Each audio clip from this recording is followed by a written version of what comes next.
भोपाल आपको कैसा लगा? क्योंकि भोपाल शैल शिखरों का शहर है, लेक सिटी भी कही जाती है, नवाबों का शहर भी है।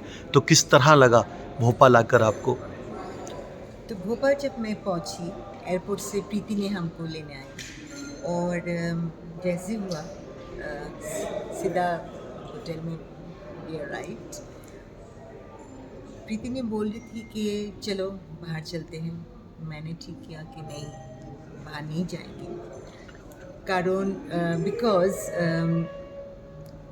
मैंने जिस काम पे आई हूँ, जोंटा क्लब ऑफ भोपाल, जो फर्स्ट क्लब है जोंटी जी, की, जी। जोंटा की। जी, जी। मैंने सोचा इनके तमाम मेंबर को मैंने पहले देखूं, परिचित हूँ, और उसके बाद मैं शहर को देखूंगी। ओके। सो नेचर से ज़्यादा मैं I give value to human being, the beautiful mind, the beautiful soul and the beautiful heart. So ऐसे हुआ कि कल रात को मैंने उन सबको बुलाया, मैंने खुद को इंट्रोड्यूस किया और सबसे पूछा कि what they do, what they are, and I was surprised, बहुत surprised हो गया, इतना strong women, everybody is a doctorate or a doctor, and there is also an engineer who works on machine learning. So I was totally taken aback. Such strong women is the pillar of Bhopal. Nature तो है ही। तो उसके बाद मैंने आज chief minister के पास गई, जी। उन्होंने प्लांटेशन, तो उसी वजह से मैंने कुछ इधर उधर देखा, जी। अच्छा लगा, बहुत अच्छा लगा। अच्छा। पर जो thing that I want to say is the beautiful mind of people is more important to me. वो बहुत अच्छा लगा। अच्छा, एक बात बताइए कि बांग्लादेश को वजूद में आने में और भारत को वजूद में आने में थोड़ा-सा फ़ासला ज़रूर है, लेकिन आप कितना मानती हैं कि वुमेन्स किस लेवल पर बांग्लादेश और भारत जो इंडिया है, उसमें आप कितना फ़र्क मानती हैं कि वो वहाँ कितनी प्रोग्रेसिव हुई हैं, कितनी एस्टेब्लिश हुई हैं, सभी मतलब लेवल पर बात रहा हूँ? अच्छा, लेवल के बारे में मैं जो बोलूँगी, बांग्लादेश की विमेन जो है, they are very educated also, they are no less from Indian women.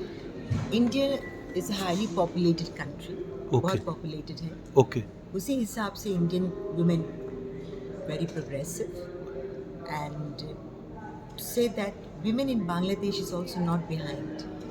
We are going also at a fast pace.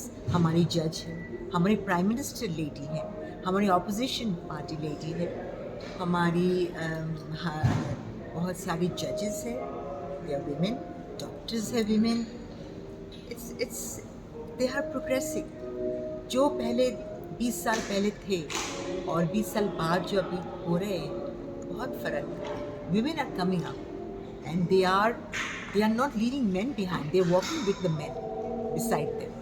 अच्छा, एक डॉक्टर होने के बावजूद आपने मतलब बिज़नेस जॉइन किया और एंटरप्रेन्योर बनी, क्या इसकी क्या पीछे, क्योंकि एक पैशन्स आपका क्या पहले मोटिव नहीं था कि मुझे डॉक्टरी करना है, या फिर आपने बीच में आके डॉक्टर बनने के बाद अपना मोटिव चेंज किया और अब फिर बिज़नेस की तरफ गई आप? नहीं, ऐसे कोई बात नहीं है। मैं जब छोटी थी, मेरे अब्बू ने बोला डॉक्टर बनना पड़ेगा। अच्छा, मैं उसी हिसाब से I was studying, like I was being the first in my class. कभी ज़िंदगी में सेकंड नहीं हुई। यस, सो हमारी कम्पिटिटिव एग्ज़ाम होते हैं एडमिशन के लिए, वहाँ पे मैं second, I stood second very good. And मैं डॉक्टरी पढ़ी। उसके बाद कौन सी स्पेशलाइजेशन में करूँगी, उसी में कुछ मेरा कन्फ्यूजन था। तो एमबीबीएस होने के बाद, देखिए 5 साल एमबीबीएस होने के बाद, 1 साल इंटर्नी करने के बाद, एक डॉक्टर के इतना सम्मान नहीं मिलता जब तक वो स्पेशलाइज नहीं करे। ओके, एमडी ना हो। हाँ, जी। एमडी ना। तो मैंने उसी दफ़ा उसी at that time I was working in a clinic, very famous gynaecologist clinic. वहाँ मैं देखती थी कि एनेस्थेसियोलॉजिस्ट आते हैं, बेहोश करते हैं, 1 घंटा 2 घंटा ऑपरेशन होते हैं और वापस चले चले जाते हैं। जाते। तो मुझे लगा ये तो अच्छा है, लेकिन विमेन ज़्यादा नहीं आते इसी प्रोफेशन में। तो मैंने सोचा जहाँ विमेन कम है, मैं शायद उधर जाऊँ. So I pursued my career in anesthesia. So in my hospital, and I stood second in my post graduation also. जी हमारी पोस्ट ग्रेजुएशन जो होता है बहुत कम पास का जो होता है 2%. 20 अगर 20 स्टूडेंट्स देंगे तो 4 शायद वो पास करेंगे. तो उसी हिसाब से वो 4 में मैं थी और नंबर सेकंड. Very good. और जिस हॉस्पिटल में काम करती थी उसी हॉस्पिटल में कभी भी कोई महिला एनेस्थीसियोलॉजिस्ट नहीं थी. ओ सो 14 मेन के साथ मैंने वही हॉस्पिटल में तकरीबन 20 साल काम. Very good. एंड आप शायद नेक्स्ट क्वेश्चन होगा, आपको कोई तकलीफ नहीं हुआ वुमेन होने के बाद जी जी कि इतना सब मेन के साथ काम किया. जी जी मैंने जब ज्वाइन किया जिस दिन मेरा डिपार्टमेंट हेड जो थे, ji. He was like a father. सबको बोला है तुम्हारी छोटी बहन है, हाँ हाँ. उसको नाइट ड्यूटी मत देना. Very she good. Will do only evening and morning duty. So इसी हिसाब से मैंने काम शुरू किया. इतना डेडिकेटेड मैं थी. सुबह में कोई प्राइवेट कॉल आने से मेरा भाई लोग को हाँ हाँ कहते हैं मेरा ओटी ज़रा देखना, मैं जा रही हूँ. हाँ हाँ. तो मैं 2-3 ओटी एक साथ चलाती थी. ओ तो फिर एक दिन ऐसा हुआ कि मेरे कोई एक सीनियर कलीग कह रहे कि मैं जा रही हूँ, मेरा कॉल आया, प्राइवेट प्रैक्टिस में जा रही हूँ ऑफिस टाइम में. तो मैंने बोला ठीक है. ऐसे मैं 2 ओटी संभाल रही हूँ. तो 3 नंबर ओटी जब मेरे ऊपर बोला कि भी संभाल के रखो, तो पेशेंट को बोला, पेशेंट को वो एपिड्यूरल दिया था, उसको सीजन सेक्शन हो रहा था. तो पेशेंट जागे हुए थे, कह रहे अब ये डॉक्टर आपको देखेगा, अगर कुछ ख़राब लगेगा, आपको उल्टी आएगा तो इस तरफ उनकी तरफ करना. तो हाँ. मैं बहुत गुस्सा हो गई. एक तो तुम्हारे ओटी हम देख रहे हैं, हाँ. उसके बाद पेशेंट को बोल रही हो उल्टी आने से मेरी तरफ करना, ये क्या बात है. तो मैं चुपचाप काम ख़त्म करके नेक्स्ट दिन मैंने एक रेजिग्नेशन लेटर लिखा. सीधा मैं हॉस्पिटल आके मैं डायरेक्टर के रूम में गई और बोली मैंने काम नहीं करूँगी. उधर सब डिपार्टमेंट हेड बैठा हुआ था. क्या हुआ, मैंने सब बोला कि मैं जब से आई हूँ मैं सुबह 2-3 ओटी एक साथ चलाती हूँ, ये सेफ़ नहीं है, पेशेंट के लिए नहीं, कुछ हो जाएगा. मैं इतना विजिलेंट हूँ तो भी एक्सीडेंट हो सकता है. हो सकता. तो कह रहे कि क्यों ऐसे किया. और डिपार्टमेंट हेड सब उधर थे और कह रहे थे इतना अच्छा लड़की, इतना अच्छा डॉक्टर, हमारा डिपार्टमेंट होने से हम तो बैठे ही रखते थे उसको, इतना काम नहीं करने देते. तो डायरेक्टर हमको बोला कि जाओ 7 दिन छुट्टी. तो रिलैक्स. हाँ 7 दिन छुट्टी. मैं डिपार्टमेंट हेड को भी मैंने बताई. हाँ. तो डायरेक्टर फ़ोन करके बोला कि जरीन 7 दिन नहीं आई. 7 दिन बाद आए और काम शुरू किया और कभी भी कोई मुझे ऐसे ओटी दे के नहीं चले जाते. सो आई वॉज़ वेरी स्ट्रॉन्ग. मैंने सोचा अगर हम स्ट्रॉन्ग नहीं होंगे तो हम कैसे 14 कलीग के साथ काम करेंगे. तो तब से मैं 20 साल उधर से मैंने मेडिकल ऑफिसर की नौकरी ली और प्रोफेसर बन के मैंने की. ओके. ये इंडिया और बांग्लादेश के रिश्तों को आप कैसे देखती हैं, और इंडिया का किस लीडर को आप पसंद करती हैं, उनकी पॉलिसियों को पसंद करती हैं? आप मौजूदा जो अभी प्राइम मिनिस्टर हैं जो मोदी जी हैं, उनको आप अपने नज़रिए से या बांग्लादेश के एक नागरिक के नज़रिए से किस तरह से देखती हैं? देखिए हमारी जो महामना प्राइम मिनिस्टर है शेख हसीना, और उनके साथ जो रिश्ता है आप लोग का प्राइम मिनिस्टर मोदी जी का, बहुत गहरे रिश्ते हैं. और इंडिया हमारे जो इंडिपेंडेंस होने के लिए जो सहायता किया है, जी जी. और काफ़ी आप लोग का सोल्जर भी शहीद हुआ. शहीद हुए. तो हमारी रिश्ता मोदी साहब, हमारी प्राइम मिनिस्टर और आपका प्राइम मिनिस्टर जो माननीय प्रधानमंत्री है मोदी जी, आई थिंक उनका बहुत विजनरी है. जी. इंडिया को कहाँ ले जा रही है. हाँ, आप जब एक कुर्सी में बैठेंगे आपके पीछे you will also have enemies, you will also have people talking behind you, but you have to see the overall. I think India is a superpower. and India will always be a superpower. And Modi ji is making sure that nobody can pull down India. So that's what I think about. प्रिजल और ये जिंटा का जो connection नया बना है, इसको लेकर आपने किस तरह से कनेक्ट किया है? प्रिजल किस के साथ मेरा रिश्ता बहुत दिन का। अच्छा, प्रिजल के जो डॉक्टर प्रीति है, उनसे हमारा रिश्ता बहुत गहरी है। And I think she is a very dynamic women, क्योंकि अब मैं जब ढाका से यहाँ आ रही थी तो सब कह रहे तुम कहाँ जा रही हो? मैंने कहा भोपाल। तो भोपाल में क्या है? भोपाल में, and they thought Bhopal is like a village, but I said no, Bhopal is not a village, Bhopal is huge, नवाब की सिटी है, जैसे नवाब आपने की बोला। बदाऊदी साहब भी यहाँ थे, बिल्कुल सैफ अली भी थे। सैफ अली थे। तो मैंने बोला हाँ, उसी शहर में जा रहे हैं और वहाँ सब लड़की इतना एजुकेटेड है।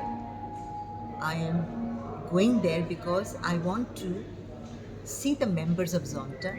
आई also want to see Prijal. Prijal जो काम करते हैं जोंटा के साथ ही ये काम करते हैं। प्रिजल अपना काम करते हैं, बट जोंटा के जुड़े हुए जो वुमेन एम्पावरमेंट, गर्ल चाइल्ड के लिए जो काम करते हैं, वो बहुत बहुत प्रोग्रेसिव। एंड ज़रूरत नहीं है हर क्लब करो, पैसा दो। आप स्कूल जाके आधा घंटा एडुकेट करो क्लाइमेट चेंज, जी, क्या हो रहा है क्लाइमेट का। आज जो प्लांट लगाने गए हैं मैंने आपकी पीएम के साथ, चीफ मिनिस्टर के साथ, sorry, this is a big step. उनका जो स्लोगन है वन प्लांट अ डे, ये तो क्या बोलेंगे हम, ये कॉन्सेप्ट को कितना अच्छा लगा। हम उनको बोला है कि बांग्लादेश में जाकर हम भी ये करेंगे, one plant a day. Good. Climate को जो चेंज हो रहा है अभी, हम सोच रहे वो ठीक करेगा, ये ठीक करेगा, नहीं, लेकिन ठीक करना का रिस्पॉन्सिबिलिटी सबको है। तो आपने सीएम से बोला ये बात कि बांग्लादेश में जाके हम भी करेंगे? हाँ, बोला है। हम बोला आपके जैसी स्लोगन है, हमारी स्लोगन ये, आपका स्लोगन मैं प्रचार करूंगी। और दूसरी बात, one women empowerment every year. Good. एक एक औरत को एम्पावर करेंगे तो सोचिए कितना औरत एम्पावर हो जाएगी। सही बात है। अच्छा, एक बात बताइए कि फार्मा के अंदर बांग्लादेश और भारत दोनों को कहाँ देखती हैं? मतलब दोनों की पोजीशन कहाँ है किस हिसाब से? फार्मा के हिसाब से? फार्मा, हाँ, India is way progressive, 30 years more Progressive. than Bangladesh. But Bangladesh is not behind. We have 257 pharmaceutical industry. और हमारी जो सुविधा है वो है, हमारे पास पेटेंट लॉ नहीं चलता। ओके। जो दवाई आप अमेरिका में आज बनाएंगे, जी जी। कल बांग्लादेश में बहुत बन जाएगा। अच्छा। लेकिन इंडिया में ये नहीं हो सकता है। अच्छा अच्छा, एक बात और बताइए कि इस्लाम में पिक हराम है और वुमेंस लिपस्टिक लगाती हैं। पता ये भी चला है कि आपने कोई हलाल नाम से कोई लिपस्टिक लगाई है। हाँ। तो मैं तो आज ही अपनी वाइफ को मना करने वाला था, कल से लिपस्टिक मत लगाना। अगर मैं जानती तो मैं साथ में ले आती। मेरे एक छोटा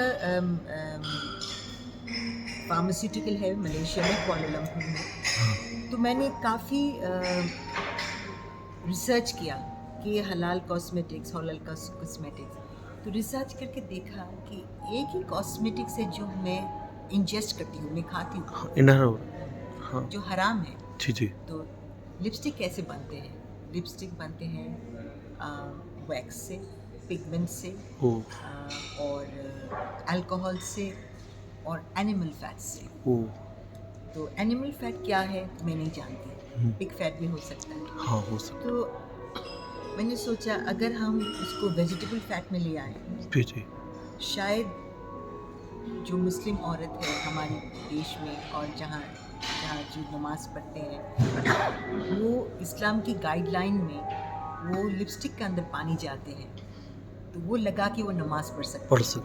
तो इसलिए मैं बहुत कुछ नहीं, सिर्फ लिपस्टिक को मैंने हलाल बना के मैं हमारी कंट्री में आई, लॉन्च किया है। अच्छा, इंडिया में एक अपने ज़माने की मशहूर अदाकारा रही हैं डिम्पल कपाड़िया, आप हूबहू उनकी तरह लगती हैं। तो कभी आपकी उनकी फ़िल्में देखी या कभी आप हाँ, मैं उनसे पागल मुलाकात? हूँ, मुलाकात तो नहीं हुई, लेकिन सब हमको कहते हैं कि देखने में डिम्पल कपाड़िया जैसे लगते हैं, और कभी-कभी हॉस्पिटल में मुझे डिम्पल भी बुलाते हैं सब। मुलाकात नहीं हुई, अगर मुलाकात होती तो शायद अच्छा लगता। चलिए, थैंक यू सो मच।